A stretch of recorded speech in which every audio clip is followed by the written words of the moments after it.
Well, I don't know if you can really do much to prepare for this trip. It's a little different. Um, Starting Thursday, we'll play 4 games in 7 days, 2 different countries, 3 different states, and 3 different time zones. So um, this week we start out with a very important game Thursday night against a Western Washington team that is right on our heels in the standings and playing well right now.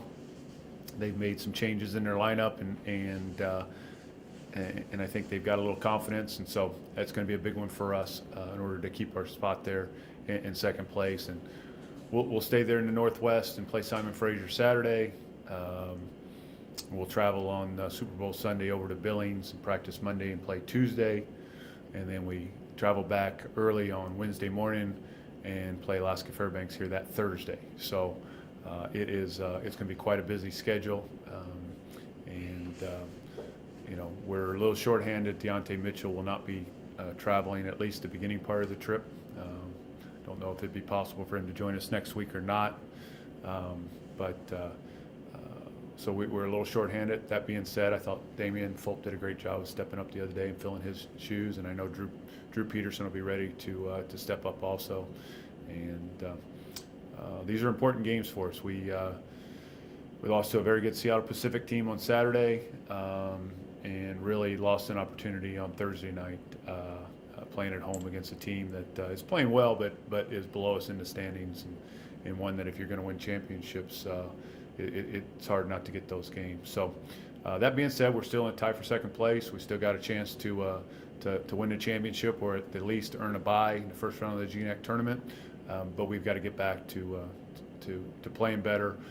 Especially offensively. It's easy to look at Suki's shooting numbers. He didn't score or shoot it as well as he had, but we have not been defending nearly as well as we were previous 12 to 15 games of the season right before then. And we've got to find a way to get back and get our defensive intensity and follow our defensive game plans and stop some people and not just rely on outscoring them. What does it come down to on getting defensive stops and playing better? Well, I think we've talked a lot about you've got to have a sense of urgency. You've got to be a little bit afraid of failure. I think if you're comfortable, it's easy to make mistakes, and we're making a lot of defensive mistakes, both things that are basic to our defense, all the way to specific things we put in game plans for specific opponents, and we're making way too many defensive mistakes that we weren't making earlier in the year. Teams were shooting about 39% against us in the first 8 games of conference, and they're shooting about 46% in the last 4 games. And we've played a couple of good teams, but we've also played a couple of teams at the bottom of the standing, so it's kind of an equal mix there of teams we've played the last 4 games. So I think we somewhere along the line we lost a little sense of urgency. We've got to find that.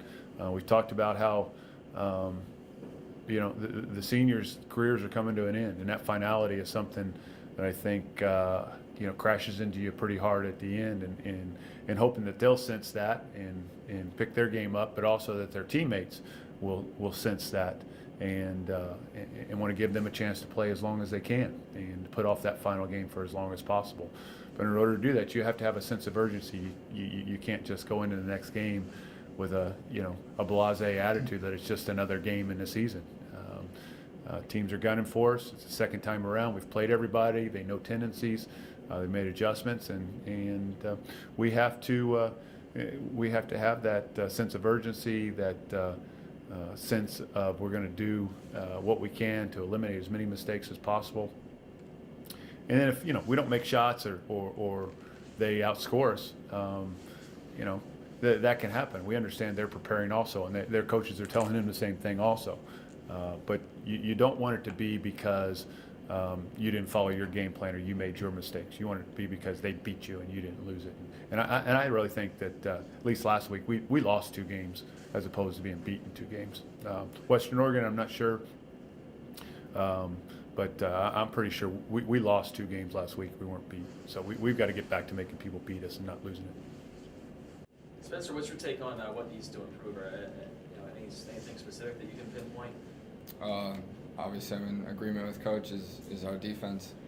You know, offense will fluctuate. You'll have, you know, good shooting games, bad shooting games, you know, execution-wise, but defense has to be something that's constant throughout the season. And like you said, we guarded well at the beginning of conference, and it's just slipped. So just defensive execution and just the work on defense. I don't think we consciously don't want to work hard, but sometimes we are thinking about other things and aren't going as hard as we need to. So definitely defense. And Spencer, your thoughts, just the longest road trip of the season? It sounds like it's the craziest one with the way that you're just crisscrossing the Northwest. Yeah, I guess there'll be a couple. It's hard for me to say. There'll be a couple firsts for me. I've never been to Canada, and I've never gone on a road trip this long. Coming from a junior college, we're gonna take road trips like that. So you know, I don't want to say excited. I'm excited to play, but I'm not really sure, you know, what to expect. So, you know, I guess I'll look to the older guys for, you know, some wisdom on what to expect. But, you know, it's my first, so I can't really tell you.